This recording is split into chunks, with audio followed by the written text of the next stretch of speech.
Le premier des huitièmes de finale a donc opposé le Gabon au Burkina Faso, et ça a été un match formidable, avec un suspense incroyable, un engagement physique de tous les instants.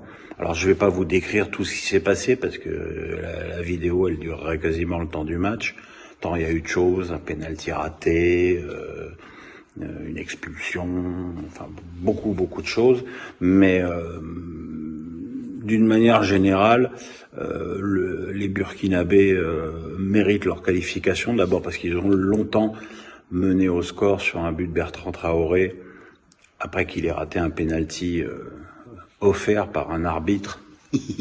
Très drôle, l'arbitre. Hyper hystérique, hyper autoritaire. Il a cartonné à tout va toute l'après-midi. Et puis voilà quoi. Et puis en fin de match, Ekwele Manga a poussé un défenseur burkinabé à marquer contre son camp sur un gros coup de boule à la dernière minute. La prolongation n'a rien donné, même si elle a continué à se jouer sur un rythme assez affolant compte tenu de la chaleur et de l'humidité. Et puis il y a eu cette série de tirs au but épiques où les Burkinabés ont attendu leur troisième balle de match pour se qualifier. C'était vraiment un match vraiment épatant qui m'a tenu en haleine tout l'après-midi. Je l'ai regardé sur ma tablette alors qu'il y avait Montpellier, Monaco en même temps, hein, mais bon voilà, hein, quand il y a deux matchs en même temps, il faut bien faire ce qu'il faut, et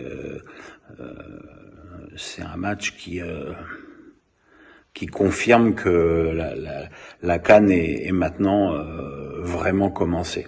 Et puis deuxième huitième de finale opposait le Nigeria à la Tunisie. Et il n'y avait pas grand monde qui donnait cher de la peau des Tunisiens, il leur manquait 10 joueurs, 2 suspendus, 8 cas de Covid, plus le sélectionneur et une partie du staff.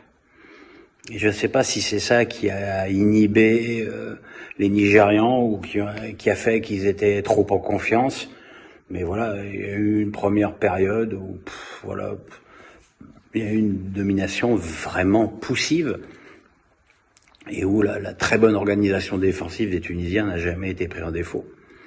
Et puis, pas loin de l'heure de jeu, Msakni a ouvert le score d'une frappe de loin où le gardien nigérian est mal placé. C'est-à-dire que il attend le ballon là, il fait un pas là, et le ballon il va là, et donc il fait une manchette, on s'y croirait, hein. Il fait une manchette, mais le ballon est au fond des filets quand même.